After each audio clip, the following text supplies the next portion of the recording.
I'm sorry. Welcome to this webinar on Introduction to Social Enterprise. The webinar will be 90 minutes total, including questions and interaction throughout. I'll try to get to your questions as they come up and leave some extra time at the end today for more questions and review of resources.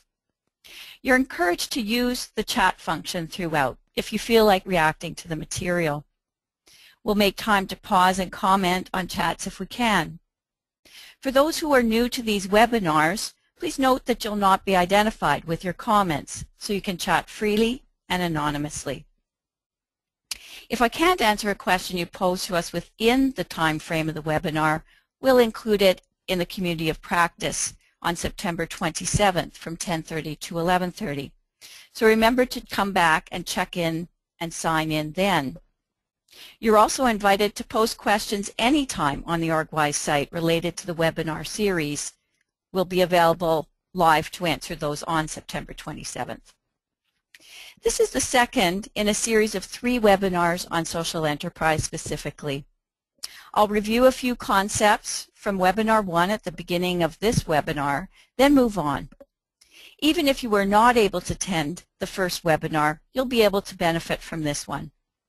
The resource list prepared for the first webinar applies to all 3 on social enterprise and is posted on the Community of Practice.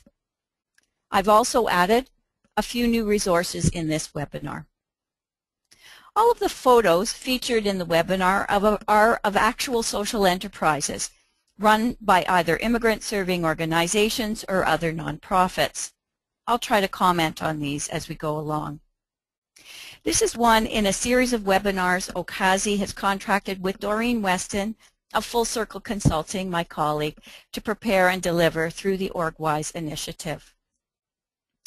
While I introduce myself further for those who are new to the webinars, I'll ask if we could put up our first poll.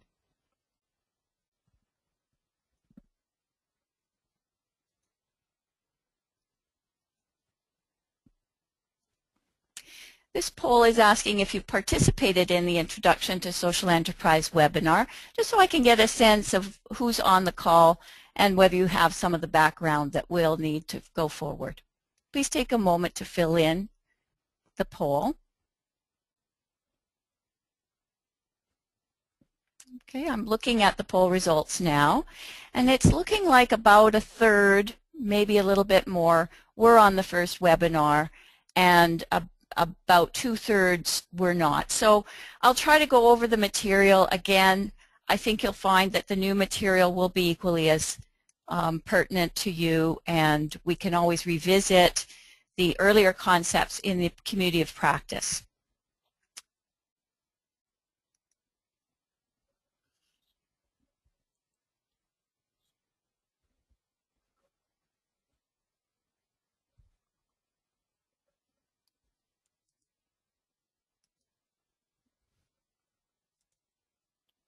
Okay, let's take a look at some of the messages related to the previous webinars. Oh, by the way, I forgot to introduce myself. I'm very sorry. For those of you who are new to the webinars, my name is Kathy Lang, of course, from C. Lang Consulting, and I've worked in management and consulting with cooperative and nonprofit organizations for 25 years. Social enterprise is a really important focus of my practice, although I also do evaluation, program design, and strategic planning. I've coached and helped develop a number of social enterprises, and I've also had the opportunity to consult with many social enterprise funders. In 2006, I helped bring Enterprising Nonprofits program to Toronto. I formed and facilitated the Social Purpose Enterprise Network Toronto, provided strategic planning supports to the Peel Social Enterprise Enabling Group and the Toronto Enterprise Fund, and I'm co-founder and consultant to the Rural Social Enterprise Constellation of the Ontario Nonprofit Network. In 2010, I became an editor of the 2011 edition of the Canadian Social Enterprise Guide, produced by ENPBC throughout the webinar, and is also noted on the resource list. So let's have a look at some of the messages related to previous webinars. Here are some of them. Enterprising nonprofits can generate revenue from the sale of goods and services and address their service mandates and missions at the same time. Social enterprises come in many different sizes and shapes, and we'll revisit some of those concepts quickly at the beginning of this webinar. And the return on investment in social enterprise takes time and planning. It's really not a silver bullet for organizations that are experiencing financial concerns.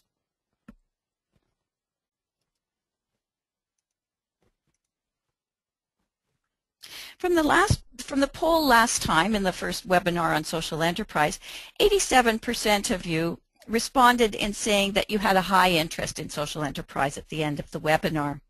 Hopefully the information I present today will continue to pique your interest and address your specific questions. Here's what we're aiming to cover today. We're going to review some of those concepts in webinar 1.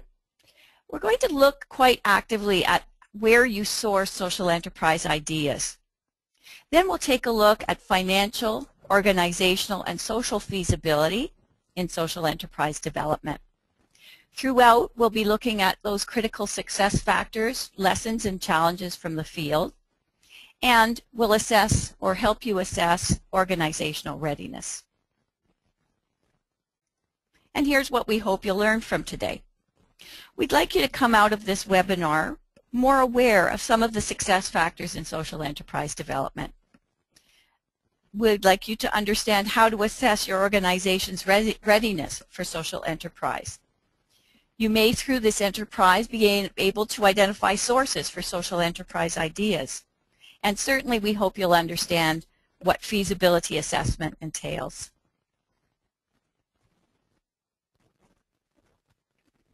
I'd like to give a special thanks to Mary Ferguson from Economa's Program Development Consultants for her development of and contributions to the content of this webinar.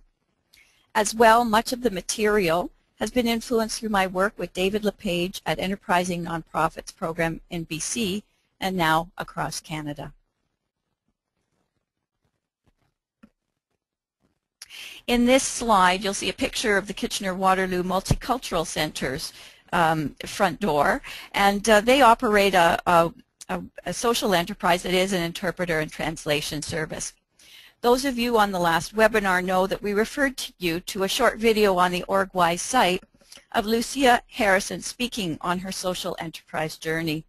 It's an excellent description of some of the opportunities and impediments you may face along the way. Here are some of the basic concepts we should go over for the third of you who were not on, or the two-thirds that were not on the first webinar. We're using a definition for an enterprising nonprofit through the Social Enterprise series, and that is a business operated by a not-for-profit that's directly involved in the production and or selling of goods or services to customers for the dual purpose of generating income from sales and achieving social, cultural, or environmental aims. This is a definition used by enterprising nonprofits and relates specifically to nonprofit organizations that seek to generate revenue through sales as well as to address mission objectives. As we noted last time, there's no common definition in the field of social enterprise. Some refer to social enterprise as any business using market-based strategies to achieve social ends. In other words, it could be a private sector business with social objectives. But for the purpose of these webinars, we'll refer to the enterprising nonprofits definition. There are also 4 generally accepted categories of social enterprises operated as or by nonprofits. Those are human or employment development enterprises. We might also call those social purpose enterprises, mission-based enterprises, revenue-generating enterprises, and cooperatives. Human or employment development enterprises are also called social purpose enterprises, as I said, and provide training or employment for your clients.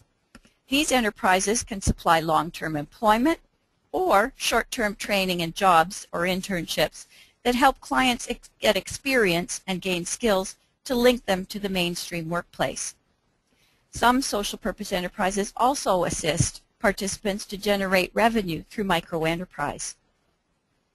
Mission-based enterprises are designed to generate income from the sale of products or services that are directly related to your organizational mission. For example, a home care agency may provide services in exchange for fees. The service is directly related to the mission of that organization. Revenue-generating enterprises generally sell products or services that are unrelated to the mission of the organization. Finally, social enterprises can be co-ops that are organized by a group in the community and supported through member fees, dues, and revenue from services. For example, a student cooperative may have member fees but also sells books or provides housing at a fee to sustain the business and address their mission. Many social enterprises start without much planning. Programs that may be test marketed with the sale of products or services. Sometimes this successfully evolves into a revenue generator, but often it results in a program remaining simply a program. Sometimes ineffective enterprises have to go back to the start to identify barriers to development, clarify their goals, and assess the feasibility of a particular aspect of their venture. Ideally, your organization should progress through these stages on the slide you're seeing now. First, getting ready and preparing staff and board. Secondly, clarifying goals and making sure they're in keeping with your strategic plan. Then identifying ideas for revenue generation and assessing them before doing and planning or execution of those ideas. In this webinar, we'll focus on readiness and feasibility of ideas, and in the following one, we'll look at more of the business planning and bringing key stakeholders on side. This slide shows a picture of a product sold by, it doesn't, I'm sorry. This is a nonprofit in Ottawa, and I'm afraid their name escapes me at the moment, but they are operating a social enterprise.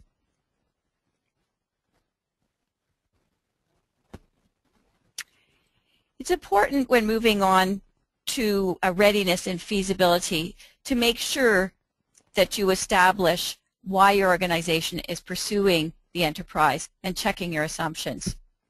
Here's some other things that you need to do in pre-planning. Obviously, evaluate readiness, and we'll be talking about that shortly. Reevaluating your strategic plan, forming a team to champion the process, and establish policies and a process for engaging in social enterprise.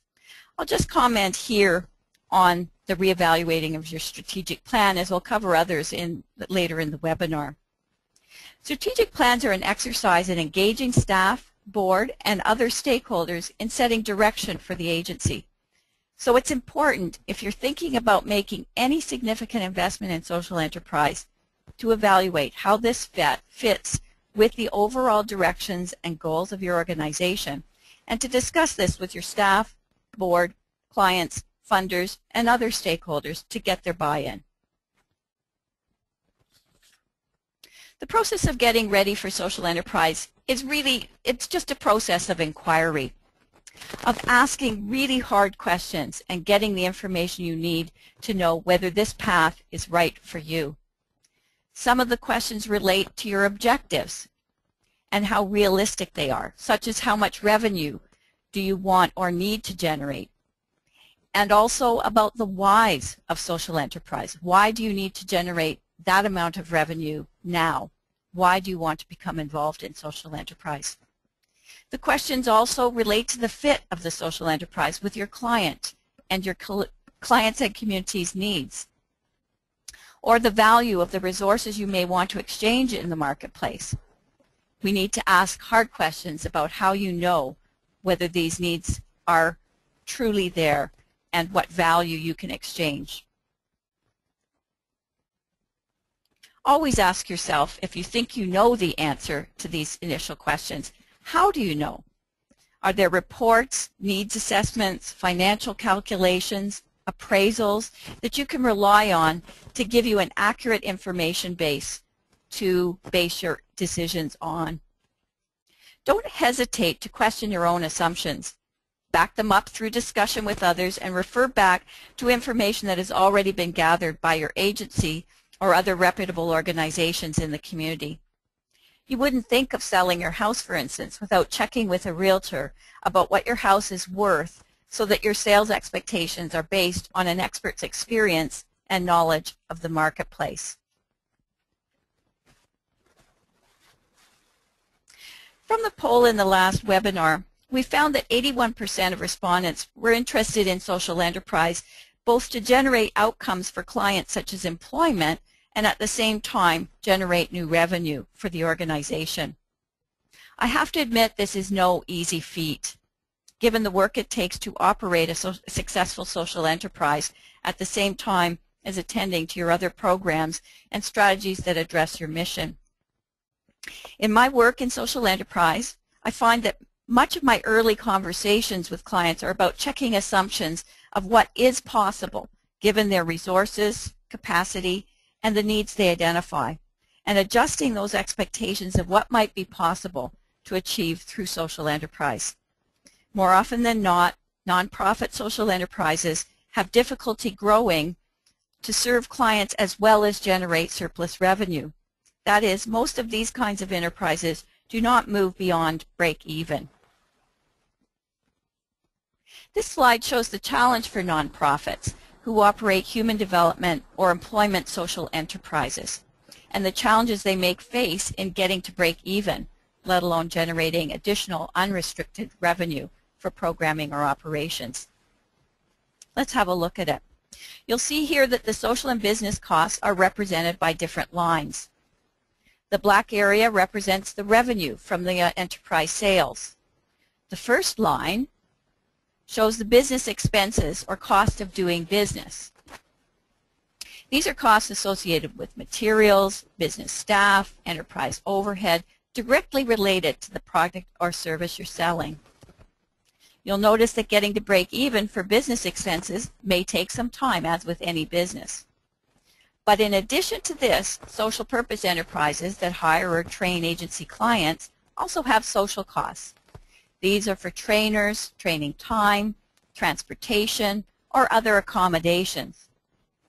Some social purpose enterprises even figure in a differential between productivity levels you might expect in the mainstream job market with actual productivity in the social enterprise as part of their social costs. Again, you'll see in the graph that it takes even longer to break even after social expenses are figured in. Many social enterprises I've worked with do not ever reach the point where their social and business costs are covered by sales, let alone generating surplus revenue for the organization. Most human development social enterprises do rely on grants to cover the costs for social expenses in their enterprises. What's really important here is to be clear about your objectives and check your assumptions throughout your planning cycle so that you don't oversell your social enterprise and its potential to staff, clients, board, and funders without the proper information. Early on, you can do this by learning from the experience of others. Please go and talk to as many social enterprises as you can. As you move along the development path, this is also the essential purpose of doing feasibility research. We have a question here: will we be receiving notes and PowerPoint? I'm trying to take notes, but I can't always write as fast as it's going. First of all, I'll try to slow down a little bit, but also each of you on the webinar should have received the PowerPoint in advance.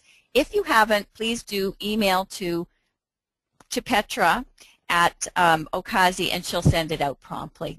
She's not in the office at the moment, but will do so following the webinar.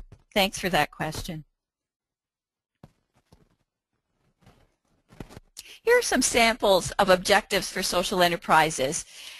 Just to give you an idea, I'm not wanting to put words in your mouth, but to give you an idea of how objectives can clarify what your expectations are for a social enterprise initiative you may be considering jumping into or investing in.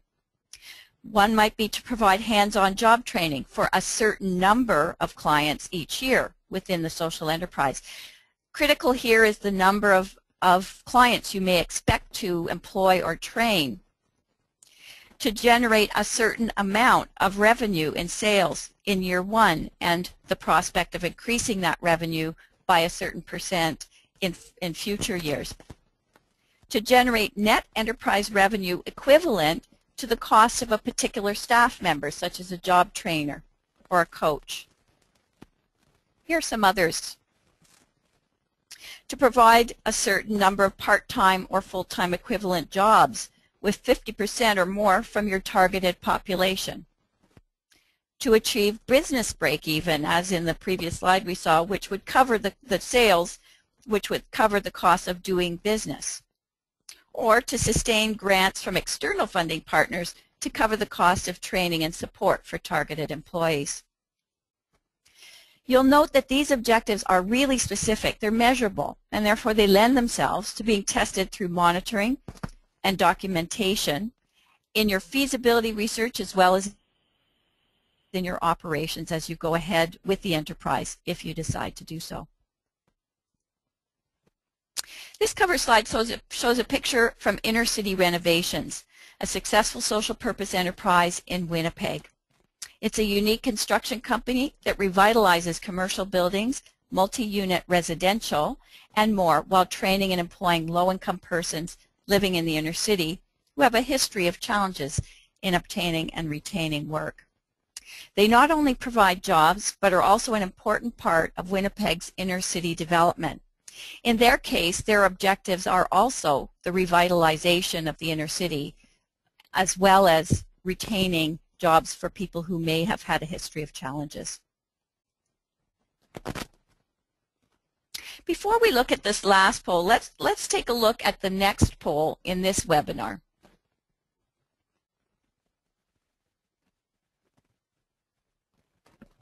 How ready do you think your organization is for successful social enterprise development?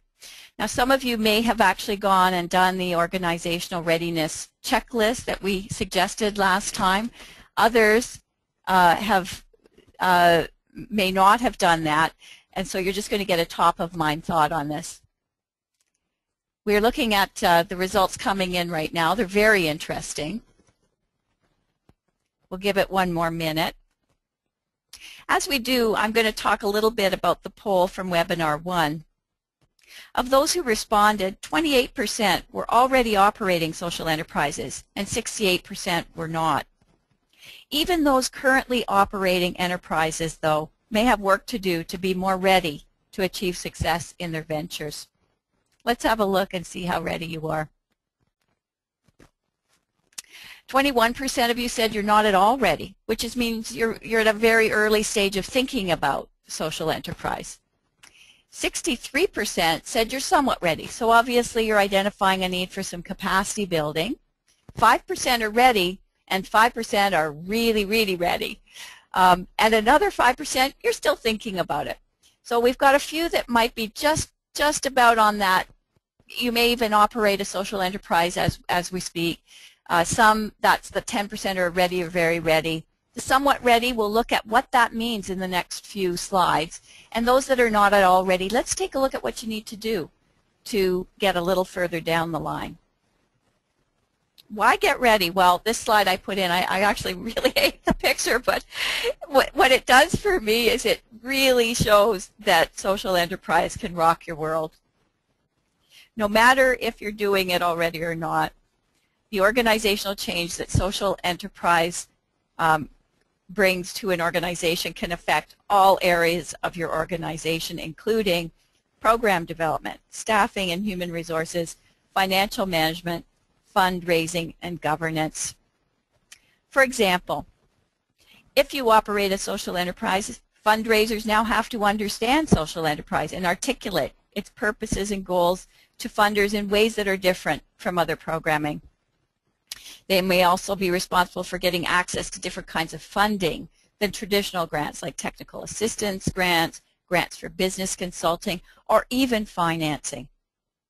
Human resource staff may have to deal with pay scales for business-related social enterprise staff that are different from social service staff. This can also disrupt relations in organizations with unions when staff need to be downsized in the social enterprise when it does not generate the sales and therefore the work it may have predicted. Boards too need to be really aware of the risks associated with operating a business, and they must be comfortable with the level of risk the social enterprise presents.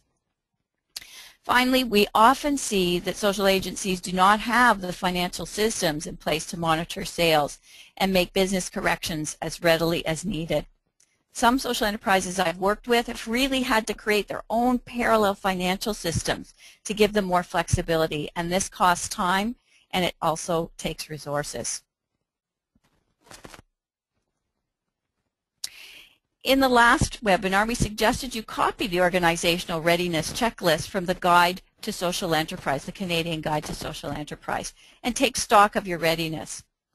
Almost always when I work with a social enterprise or an organization interested in social enterprise, I ask them to use the checklist with not only key staff, but also with board members and the ED.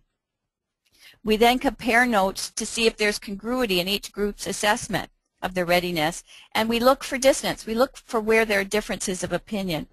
Some tend to be more optimistic than others. Others tend to be more risk averse. So we try to look at those readiness assessments together just to have a conversation and a discussion within the staff and board about your readiness. This is really a great exercise to go through, even if you're already generating some earned revenue, just to check and see where you could be more effective and where there are blocks in your process.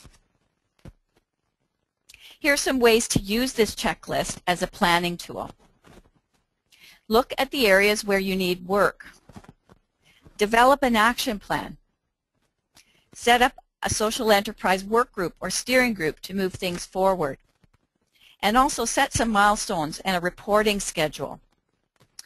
These are tools that will help you to set time aside and really make a commitment, even if you're at the early exploration stage of social enterprise. If you find in the process that you can't get people involved or that there are milestones that are being missed, you'll know that you might not really be ready for social enterprise at this time. Maybe there's a better time in the future for you. Let's take a look at some of the success factors. This is a lot to absorb in one slide. We'll be looking again at some of this as we go through the feasibility questions. However, these are ones that are based on experience in the field. The readiness checklist also contains a set of factors that are known to contribute to an agency environment conducive to social enterprise. These are additional or comparable success factors that are based on lessons from our sector and in the field across the U.S. and Canada. Of course, a social enterprise will be successful if it really fits with your mission and your objectives. Timing is key in social enterprise. We'll talk about that a little later, but we do know that sometimes an opportunity presents itself and a social enterprise can move much more quickly through development stages if it's the right time. And sometimes when an agency is going through certain kinds of issues, perhaps reviews and so on, may not be the best time to engage in social enterprise. A real market opportunity is essential as a success factor for social enterprise. That may seem obvious, but what we find is that often in the social services we might believe that it's a market opportunity and we haven't done sufficient research to really challenge that assumption, and we'll talk about that again as we go through the feasibility questions. I've mentioned the need to integrate social enterprise with your strategic plan. If I were looking at an organization to see if they're ready and bound to be successful, I would want to see their strategic plan and see social enterprise reflected there. Leadership and a strong entrepreneurial team are absolutely essential. They have to have a passion, what we call a fire in the belly for this kind of work, or else it's not going to take off. Also, you'll need capacity and expertise in business development. Not everyone in your staff has to have that business development expertise, but you do need to have access to the expertise, and you'll need to develop the capacity of some of your team members in this area. Sector and industry-specific skills and linkages are critical. We found that a lot of social enterprises started by nonprofits jump into either market testing or a social enterprise in an industry they have no experience or linkages in. It's important to get involved with your Board of Trade, with your industry association, to consult and even possibly, and we'll talk about this in the third webinar, have a business advisory committee that links you to that industry and changes and issues that are arising there. And also to situate you in the business sector in your community. Of course, calculated financial risk and planning is important, and access to capital. That goes without saying. The ability to develop partnerships is key for some nonprofits involved in social enterprise, because that's the source of the social enterprise idea. It's a linkage between two organizations that gives rise to an innovation for a social enterprise. Your board member readiness and backing is absolutely critical. You won't be able to proceed past a certain point without this. And of course, being entrepreneurial and market focused. In the last webinar, we asked, how entrepreneurial would you say your organization is?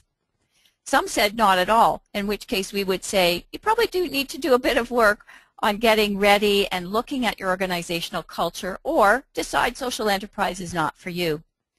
Some of you, 50%, said somewhat, and 25% said very. So you have some base to work with there. Again, we'll take a look at the next webinar very specifically at what an organizational culture that's entrepreneurial looks like and how that can be conducive to social enterprise. Also, we asked you to rate your organization's capacity to engage in social enterprise. Fair was answered by 43%. So, you know, that's a number, almost 50%. And some were very good. And the very good are likely those that were operating social enterprises. So we know that some of you have some capacity to work with, and we'd like you to reflect on those success factors once again and the readiness factors to see where your capacity could be improved, where you have the capacity to move forward. Always checking back against the experience in the field. No matter where you are in the process of thinking about or doing social enterprise, take this opportunity to do reflection to determine if it's the right time. Articulate where you're at in the process along that social enterprise development path and how you'll pay attention to the basic building blocks in order to successfully move to the next stages of development. We'll look at idea generation now, but before we do, this is a picture from Common Thread Co-op in BC. It's a social enterprise that sources street banners and other fabric to convert into products that they sell Canada-wide and now into the U.S. As a co-op social enterprise, they coordinate production through a network of producers who work out of other social organizations and are trained by Common Thread to produce this specific line of products. They got their boost when they were offered Olympic banners to create their products. And this is an illustration of how timing and opportunity identification can affect your business success. Let's take a look at the next poll before we go into looking at ideas generation.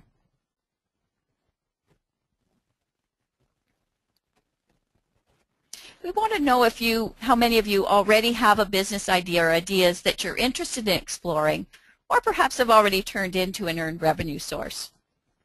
Take a moment to think about that. While you're doing that, I'll talk a little bit about idea generation. A good business idea is at the core of successful social enterprise. Business ideas are based on an underlying need or gap in the marketplace. Those gaps in our field can be where government is withdrawing from providing a service, or where your agency can uniquely fulfill a need that can't be addressed as well by others in the market. Try to be really, really clear about the need you're addressing and unpack this as much as possible. Does a shoe store, for example, only sell shoes, or are they satisfying the customer needs for covered feet? Almost always there are additional underlying needs such as style, prestige for fashion footwear, or padding for runners, or jumping for basketball players that relate to selling shoes. For the ideas you consider for a social enterprise, you'll need to get clear about the needs you aim to satisfy through your business and for what particular or very specific market. So let's have a look at that poll for a moment. 72% of you said you do have an idea. That's outstanding. And 11% no, and 17% are still thinking about it.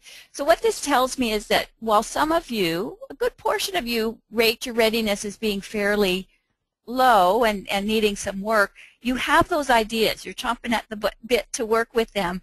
So please do think through as we go through this webinar how you'll get ready to pursue the ideas. And I think you'll find some great ideas as to how to introduce a process for vetting the ideas you may have and possibly letting go of some of them and taking some of them forward. When I first work with organizations around social enterprise, they often have too many ideas, to be honest with you. These folks need a process to help them cull the ideas to a manageable set of maybe 1 or 3 that they'll take through further research. On the other hand, some agencies are interested in social enterprise, but they haven't yet thought of that idea that they can take to the feasibility assessment stage. So their first step is doing the thinking, observation, and research, as well as an assessment of their own capacities and resources to see if there are any gems of ideas that are worth pursuing further. After assessing your reasons for social enterprise and your readiness, which we've talked about to date, choosing an idea to research is the next important step. So where do these ideas come from? Well, first of all, observation and research. You can refer to existing studies or your own observation or both to generate ideas. There are a number of organizations that collect information and data, such as Stats Canada, ACT-Nielsen, municipalities, economic development organizations. Each industry also typically has an association that collects information on their sector. Here's one example of one observation in the marketplace, or a couple observations. One is the lipstick effect. So if you're looking at the economy, what's happening there? Is there a downturn? We know the lipstick effect is that it means that people will always spend on smaller luxury items regardless of how strong or weak the economy is. In bad economic times, people might forego the large purchases of cars and holidays, but still treat themselves to small luxuries, such as high-end makeup and gadgets. Now, honestly, I'm not sure how this would relate to our social purpose enterprises, but it's just an example of a trend that's observed in the economy. We need to be looking for trends that relate to our sector. Also, we can observe, and this one certainly does relate, that the environmental movement has led us to consider how our spending can support a more sustainable economy. So eco-everything may be a place to start in finding a business idea worth working with. One example of a growing trend that you'll find on the trend watching is something called cell summers. This is a trend for people to generate part-time revenue from a variety of sources using the internet as an expanded forum for the exchange of goods and services. Particularly, this is true in a time of economic recession and with the ever-growing infrastructure of online infrastructure. So here are some examples. Parkingspots.com, people are renting out parking spots using the internet. Spot holders in the US and Canada list their off-street parking spots along with the price they want to charge. Similar service, Park at My House. Here's another, storage. Homestead offers listings for excess storage space, collecting fees for featured listings, providing custom leasing agreements. B&B and Airbnb is an online marketplace that allows locals to earn money by renting out their extra space as alternative lodging. So there's lots of examples here of where you could generate small amounts of revenue using the infrastructure of the internet. And I'm wondering if you can think of where nonprofit organizations could also generate revenue through similar means. This may mean a number of smaller ideas, or it may be a revenue source for your organization, such as leasing space or storage. And one example of this is a client I worked with who ran a fall fair, an agricultural organization. They had buildings that were available, and in the summer they ran them for a fall fair and farmers markets and so on. In the winter, they finally realized they could use them as storage, and therefore they're renting them out as storage all through the winter. Do-it-yourself is another major trend. So check out this trendwatching.com and some of these other websites to become aware of current or emerging trends that might generate ideas for your organization, or may suggest where those of you, the 73% who have ideas, where those ideas might fit with the evolving market. Of course, most of us look closer to home. We talk to our clients and our members. We look at community and economic planning processes and larger economic trends in our regions. We look at our own organization and mandates, and we talk to our staff, and we look at the resources and connections we have through our agency. Your enterprise idea may not be reflected in a new trend, but may be found right here in your own backyard, looking at regional economic development reports, the local needs assessments you may work around with your social planning councils, or even evaluation information from your clients and partners. One group that I just completed a feasibility study for accessed reports from the city on growing trends in food services, municipal plans, as well as spot polls of staff and clients to discover a potential market for a retail cafe. Reviewing your own staff capacities is an important consideration in choosing an idea to pursue. No social enterprise, and I've already said this, will survive without a passionate group of staff who are committed to making it work. But remember, balance the staff interests and passions with agency mission and capacity. An enterprise that's tied solely to the capacities of a particular staff person can be a very risky proposition unless a proper risk assessment is done and a succession strategy is built into your enterprise plan. Let's take a look at the next poll before we move on.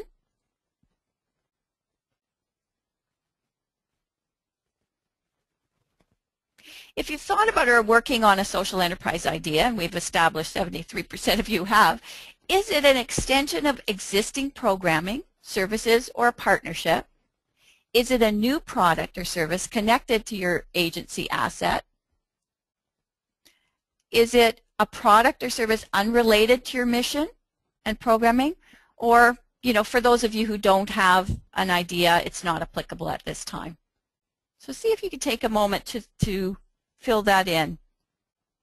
And while we wait for that poll result, we're going to revisit a slide from the last webinar, just for those of you who weren't on it, and I'll talk it through.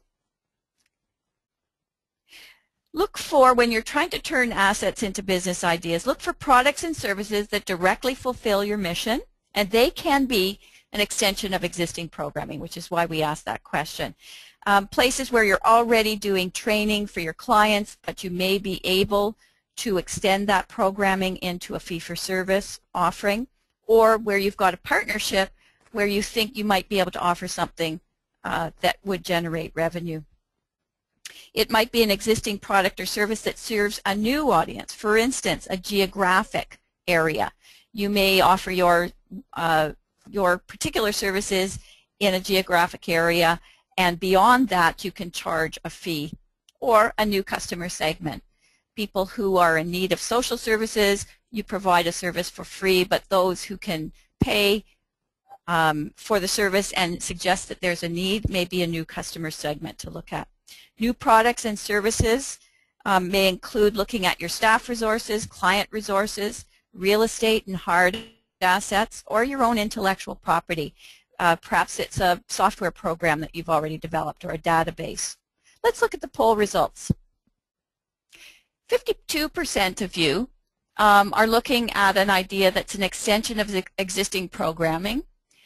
29% are looking at a new product or service, and 19% are not applicable. They don't have an idea at this time. Great. Well, we'll refer to that as we keep going. Let's look at what you need to look for, and those of you who have these ideas, take a look at this slide very carefully. These are your quick screening factors. As you look at this slide, think about each of them against the idea that you're entertaining. Is there enthusiastic? Is there a great enthusiasm of your key stakeholders? If there isn't, it's just a nice idea that's not going to go too far. Obviously, we keep drilling home, is there a fit with your mission and values? Does this idea leverage strengths and assets that you already have, whatever they may be, whether it's staff, hard assets, building assets, programming experience, and so on. Is there a potential of this idea to create strain within your organization or opportunities? I'm sure you'll be able to talk about that quite a bit. What about the fit with your risk profile? Are you an organization that's not very entrepreneurial with a board that's very risk averse? Then if that idea is very risky, it's probably not going to be one that makes it past the quick screening. Can you give a very clear description of the product or service? If you can't do that, go back to square one until you can. Is there a sizable market? We'll talk about how you learn more about that in a minute.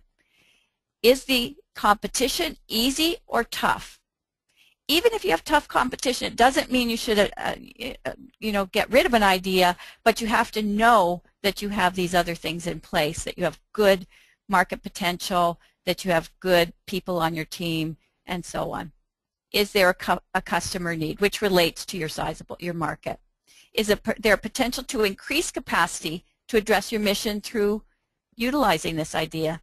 And are there opportunities for growth, or is it just a very specific market? So those are some quick screening ideas or factors. But you'll also want to come up with your own specific criteria related to your agency, your vision and mission, your values, your relationship to your unique community, and your current strategic plan. For example, here's a few. Some of the organizations I've worked with have said, we want to start a business, but it can't compete with a local small business because we're a small community and we don't want that to disrupt the goodwill. In other communities where there's a much bigger, it may be a larger population, you can compete with smaller businesses. There's enough work to go around. Another might be that the work generated through the business has to be low barrier to entry for clients who may have not had a lot of experience in the workforce. A potential to link your clients to good jobs in the market is critical for some organizations. Often we find ourselves creating jobs or training for jobs that aren't very high potential in terms of generating revenue for our clients. There are pros and cons to that, and you need to really give it some thought. You may want to capitalize particularly on a current partnership, and that's a criteria that you'll be looking for, or one that you pilot very small scale first because you're a little bit worried about the risk, don't have a lot of time to invest.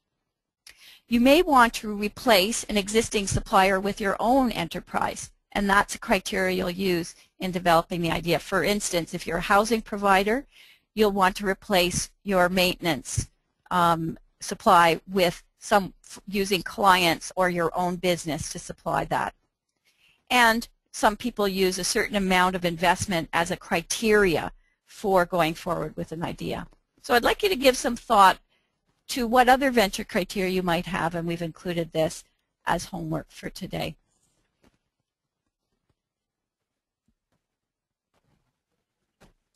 Maybe this is a time for another quick poll before we go on.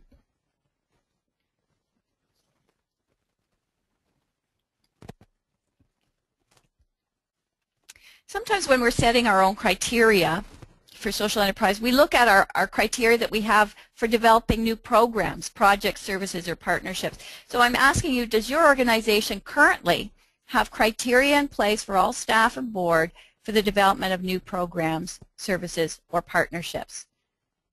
This would mean that you have an articulated set of go, no, go criteria so you can make decisions as you go along. So 50%, almost 50% say yes, and 43 no. Oh, that's changing a little bit. We'll wait a moment.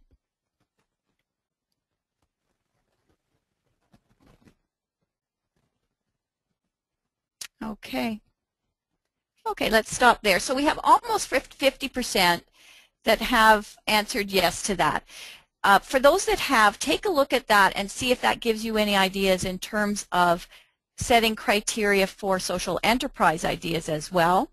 For those that don't, it's an excellent practice to create a set of criteria for partnerships and new programs, and in that case you would introduce some relating specifically to social enterprise. Here's a process on the slide now that relates to idea generation, and you can take this and use this in your own agency if need be. Some people bring together stakeholders in a workshop and discuss agency resources and assets, as well as do an environmental scan. So that very much looks like strategic planning exercise. But then they move directly into brainstorming ideas, and they do the quick screen using the items, the factors that I just showed you. They also take the time to develop collectively an agency-specific set of criteria, and then they assign champions to make the case for each of these ideas, using perhaps assigning a few hours and then a milestone for when you're going to meet up next. In this case, champions will spend 3 hours each on one concept. You'll develop your own scorecard using your criteria or a set of weighting for existing criteria. The champions will present their business cases very quickly to the team, and then you'll do a scoring and placement on your matrix. You can use this simple matrix to map out the ideas that seem to have a high fit with mission and a high potential revenue, along with those that have less fit with your mission but high revenue potential. Those that fall in those quarters where there's low potential, low revenue potential, yet high mission fit, may need to be reviewed to see where they can be developed into programs funded by external funders. In other words, they are not really good prospects for social enterprise, and we would suggest that that's probably a no-go right there. Where there's a low fit with your mission and a low prospect of revenue based on the case that your champions have made, let go, say no. Those are not going to be the ideas that give you the return that you need. Those who participated in the income diversification and sustainability planning workshops earlier this summer may remember this sustainability matrix. Where there's high profitability or a possibility of high profitability and high or low potential for mission impact, these ideas may be worth researching further as social enterprises. Those are your stars and money trees. Low mission impact may simply mean that a business idea can be structured as an external business rather than a human development or mission-based business. As you move forward, you'll need to test the feasibility of these ideas against your capacity to operate a business that may be unrelated to your mission and stay mission-focused to keep your organization on track. The high-impact, low-profit ideas here are programs that remain really important to your organization. They're the hearts, and a priority for either new kinds of fundraising, or these may be those programs you, if you can, redirect surplus or unrestricted revenue towards them. They'll thrive and survive into the future. Here's a featured resource for you to think about. The Canadian Guide for Social Enterprise that I've spoken about a number of times does have an enterprise development scorecard. So there's a great resource right there for you to go and also take a look at your ideas and map them in a matrix to see if they're worth going forward with. Last time we looked at some typical enterprise ideas. I won't go into all of these, but you can see in human development enterprises, they're often lower barrier to entry, jobs that require a little less training, cleaning, courier. Some do require training, however, but have a certification and training process built into them, such as interpretation and translation, or automotive and bike repair. Mission-based businesses can look like counseling services, training, mediation, property management, or a retail store that's directly related to an organization's mission.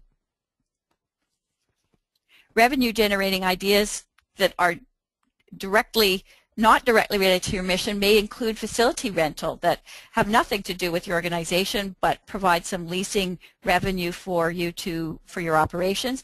Again, property management, thrift stores, training, and even franchises.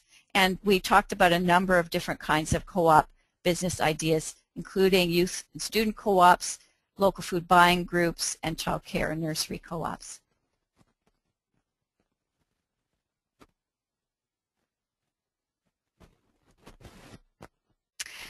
Let's have a look at feasibility analysis, but before we do, This is a slide that shows a picture of Lassie World Skills in Ottawa. They're currently working on the development of a temp staffing agency social enterprise, utilizing the best skills and experience of their clients and brokering them into the marketplace. Let's have a look at the next poll. The question is, have you ever done a feasibility study or analysis for a program or an enterprise? And while you're looking at that, I'm going to talk a little bit about what feasibility analysis is. Feasibility assessment is simply the research needed to test your assumptions about the enterprise's chances of success. You're testing your key assumptions, you're determining whether the venture can succeed. It's an opportunity to refine and explain the enterprise concept, and it involves testing and researching in the market. Let's have a look at your poll. So 68% of you have done feasibility analysis, which is awesome, and 21% haven't. So we'll see if the kinds of feasibility questions we're posing here relate to the work that you've done before. And for those of you who haven't engaged in this should be some good new information for you.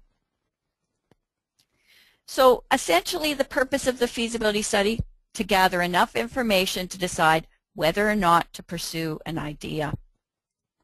In social enterprise, we generally look at 3 different kinds of feasibility analysis. We look at the financial and business prospects of the idea, of course. We also look at the feasibility of a proposed social outcomes and the process in particular if it's a human development or mission-based enterprise, and the fit of the business concept with the organization, its staff, culture, operations, and most of all, its ability to address its mission and mandate using this enterprise idea. Remember, have an exit strategy. Know when to say no to further investment of time and energy. After lots of investment of energy, time, resources, it's sometimes hard to say no to further development. Sometimes, in my experience, we're in love with our ideas and don't want to give them up. But this is the point of social enterprise development process and feasibility analysis. Not all ideas are meant to be brought to market. You'll need to be ready to call it a day if your research tells you it's not worth further effort. Now, I should say here that some groups move forward in a development process even if they're not sure about the idea, but they do that only when it doesn't cost a lot to do so. And my suggestion would be, even if you are market testing and moving along the development path, go back and ask yourself some of these questions so that you might not have to invest further energy if you think the idea isn't worth pursuing, or go back and really document what you've learned from your market testing as a feasibility analysis. Here's what business feasibility looks like. It looks at the business idea and environment that we're going to work in. Enterprises must be feasible and have the capacity to generate sales revenue in keeping up with your goals and your investment. And I emphasize investment because most businesses will not pay off the early investment for a while, so the business feasibility analysis looks at how long that might take to pay off your early investments and to generate revenue or cover the costs of business, as well as in some cases social costs. Let's ask another question in a poll, see if you've got an answer to this one.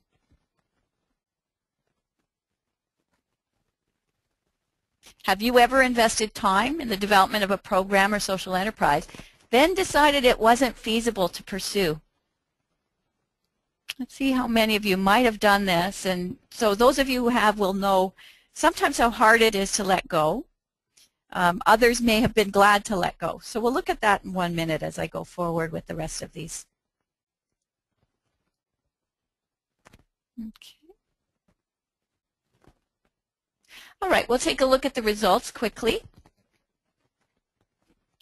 About 61% of you have not ever invested time in the development of an enterprise or a social program and then decided not to pursue it, and 33% have. So those who have done this really have some experience worth drawing on. Those that haven't, I want to just help you to be aware and anticipate that if you do take the social enterprise path, you may have to force yourself to be very intentional about when you stop investing resources in social enterprise if it's not going to pay off. Let's look at the business feasibility challenges and consider these as you think about when and if an idea is bound to be worth pursuing or when you need to let go. Here are some of the challenges. We find that in a lot of cases there's a lack of balance in business between the bottom line of social and business objectives. Maybe that lack of industry links that we talked about earlier, an inability to find staffing. So when you're doing feasibility analysis, you're really going to be looking at, is there a group of people out there that can work in your enterprise for the amount of money you're able to pay. You may have unrealistic expectations of the marketability of the product or an inability to generate sales, in which case you need to look at what your capacity for sales are inside of your organization. So here are some questions related to business feasibility. I won't go into all of them. Anyone on the webinar should have received in advance the list of questions, and these aren't exhaustive. What you'll find online are some great resources particularly on business feasibility assessment. And they're very in-depth, and they go into a lot of detail, particularly on the financial side in terms of developing pro forma budgets and potential cash flow projections and so on.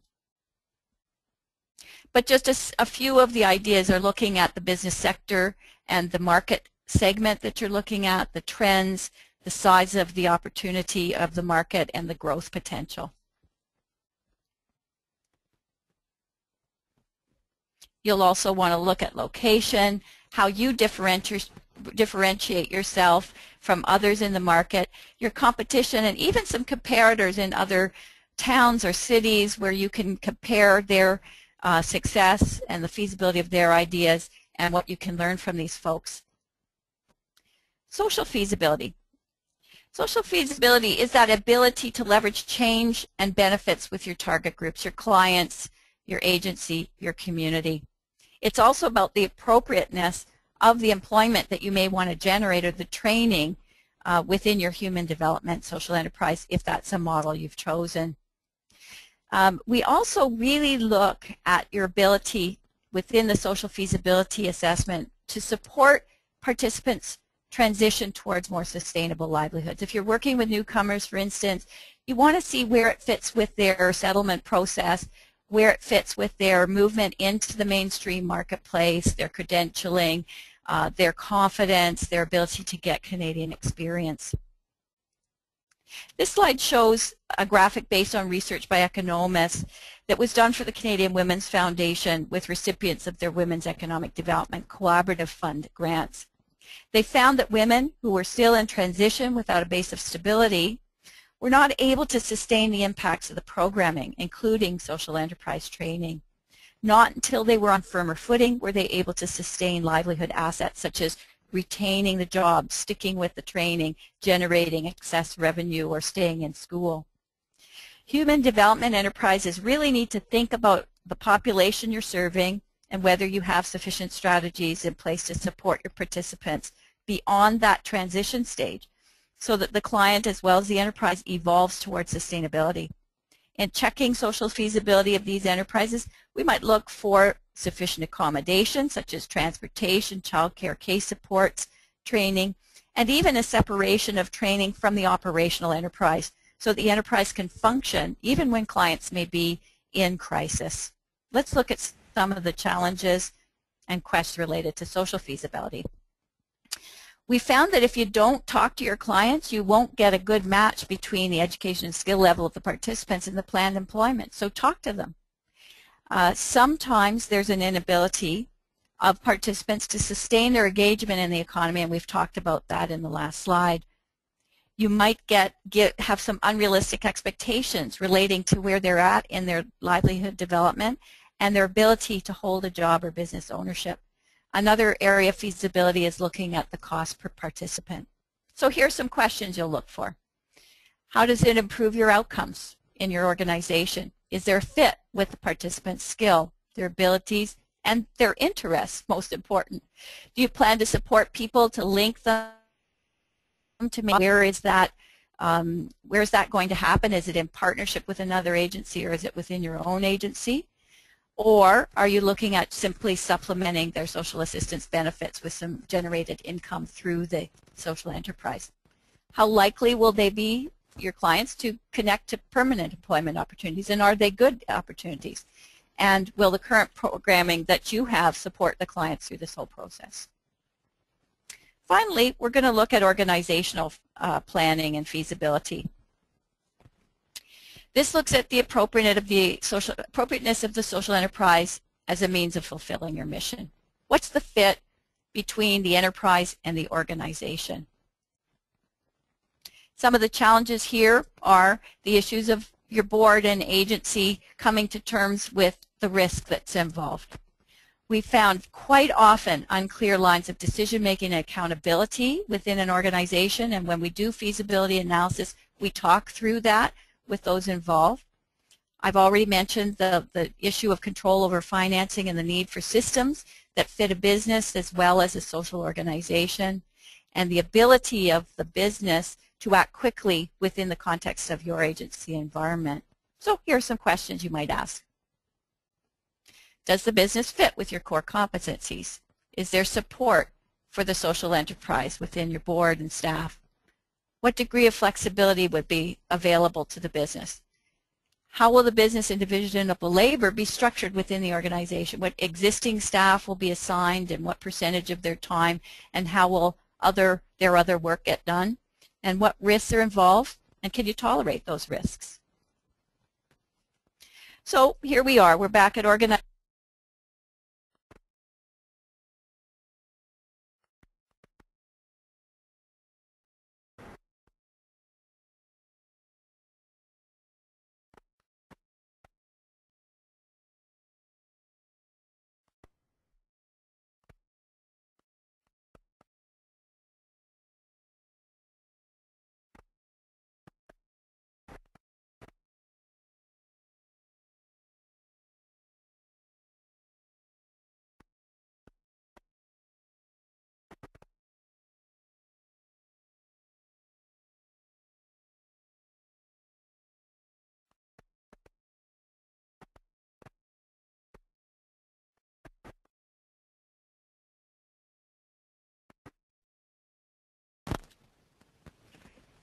These are questions that you need to use to ask yourself constantly to deepen your analysis of each dimension of viability.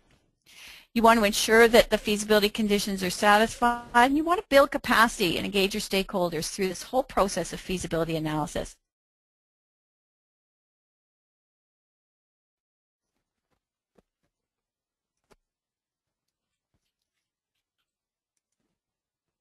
The bottom line at each stage is social enterprise the best strategy for achieving your goals, and should you continue to invest?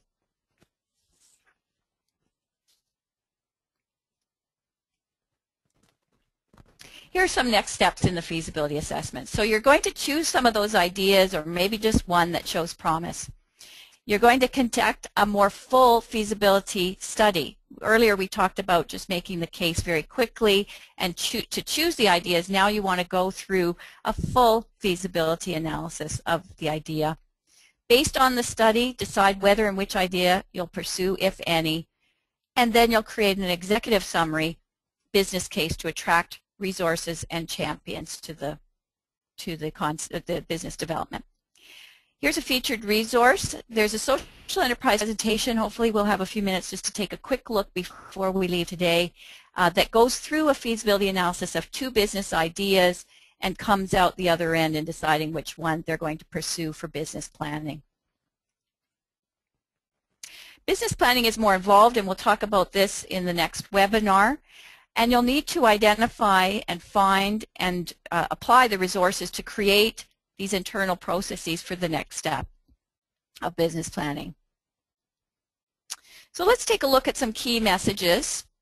Do we have another poll? I'm just going to take a look and see what poll we're at. Okay, we'll wait for that for a moment.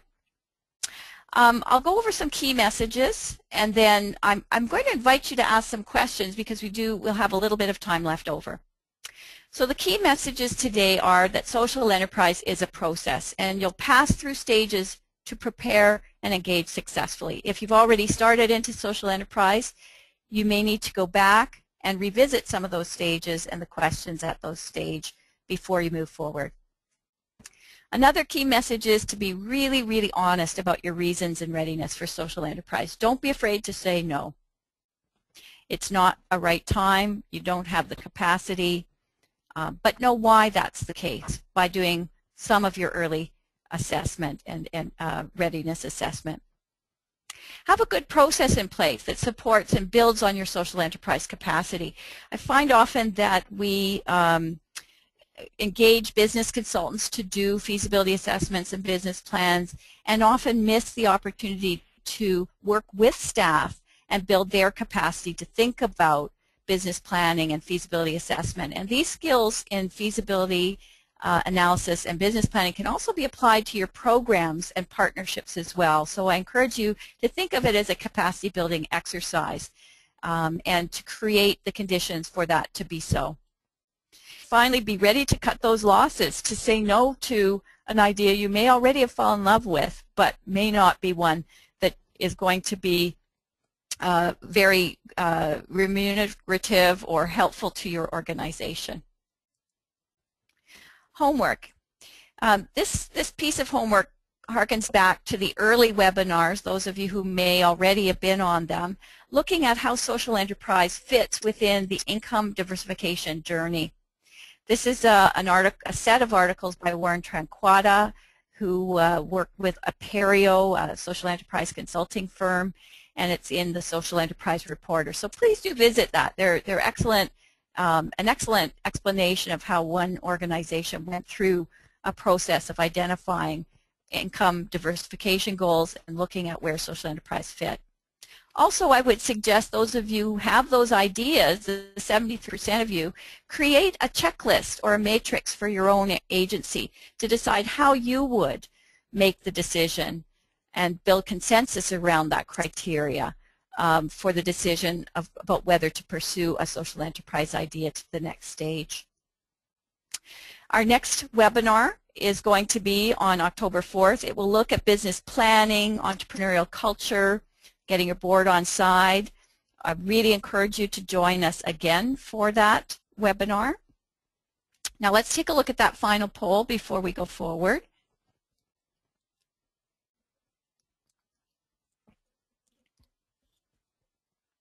The question is, from the webinar today, do you expect to use any of the following in further exploring social enterprise within your agency? So what I'm trying to do here is get a read on whether you got something concrete out of this particular webinar. We're trying to make it as helpful as possible. Please be honest. Do you think you'll use the social enterprise concepts, the tools, the processes, the resources? None of the above. Or you're not sure, you're thinking about it. And you can click as many as apply. While you're doing that, I'll talk a little bit about the next community of practice. As we mentioned, Thursday, September 27th, I'll be at my computer ready to answer any of your questions. We'll come back to one of your questions in a moment.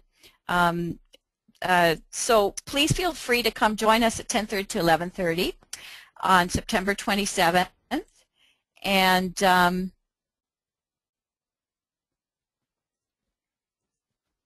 that's fine. I'm sorry, we're just doing a little back and forth here. And bring your questions and comments. Also, again, you can visit the Orgwise site and put your questions in there if they're not answered to your satisfaction today, and I do have one I'm going to answer right now. Or if you have further comments, you can plop them in there anytime and I'll come and respond to them on the 27th.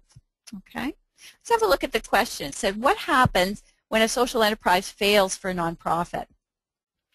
Well, that is the most important question to answer when you're thinking about feasibility. That's the kind of anticipatory question I would like you to ask yourself. What would happen if this social enterprise failed? First of all, often social enterprises are not cut and dry as businesses. They may be opportunities where organizations are actually earning revenue in part while they're doing many other things, many other programs, and offering many other services. So when a social enterprise earned revenue strategy like that fails, it doesn't work, basically what you do is you're losing the investment that you put into it, and you may in fact have the sad prospect of losing a staff person who's been engaged to work on it. And or if it's an employment-related social enterprise, it means that the employment or training that you've had available to your clients will no longer be available. So it's a very sad day when that happens. There are times when an organization has to call it quits with a social enterprise because they simply can't sustain either the grants related to the training, or that the revenue from sales has been much lower than expected. In those cases, you cut your losses, as I said. That's where that term comes from. Rather than spending more trying to make it work, at some points you just have to cut your losses. One thing that we do find, though, that does happen is when a social enterprise does fail, if you don't do a debriefing on why that happened, it can leave a lot of tough energy, conflict behind. Particularly if it involves a partnership, so I'd encourage you in your exit strategy to debrief that with staff, board, and any other partners and clients that you've worked with to make sure that everyone understands why it's time to let that go. Otherwise, you can leave a very much bad feelings and risk averseness that may not necessarily be needed for future endeavors. I'll think a little bit further about that question. Perhaps I'll bring some more to that on September 27th, so please do come back and join us then. Let's take a look at our final poll, and then I think we're almost ready to go unless you have any other questions. From the webinar today, do you expect to use any of the following in further exploring social enterprise? So 17% of you are going to use some of the ideas, the concepts, but about a third, 33%, will use the tools, and that's fantastic. I really would be interested in knowing how you integrate those tools into your work. And some will go visit the resources, which is absolutely great. It looks like 17% of you are still thinking about it. So please join me next time and ask any questions that you need to help you answer the question, how can we use the information, tools, and resources on this call to better explore social enterprise. Let's have a look at a couple final resources. If you're interested in co-op specifically, there is an introduction, there's a resource list we talked about in the Introduction to Social Enterprise, and it's on the Community of Practice. But also there's a resource called Strategies for Developing Immigrant Worker Co-ops that was done by the Worker Co-op Federation of Canada in 2009. Please have a look at that. An additional resource for all of you to think about that's completely free is a listserv through the Social Enterprise Alliance in the United States. We don't have anything quite like this in Canada. It's an opportunity for practitioners to discuss practical steps around social enterprise, mission impact, financial sustainability, ask any kinds of questions about whether there are similar social enterprises to ones you may be thinking of exploring. Quite often, if I'm working with a client in social enterprise that has a unique idea or an idea that I think may have been tried somewhere else in the United States, I'll pose that on the listserv, and we usually get some great answers back of folks that you can talk to either on the phone or by email to learn from their experience. So it's a great resource. I really encourage those of you on the call to sign up for it. I'll just invite any other questions for today. We don't see any. So please do join us next time for the planning webinar, and we'll again look at organizational culture and funding. Thanks for your participation, and please do remember to provide feedback on this session. It really helps me in going forward as well as Okazi. Thanks so much, and have a great day.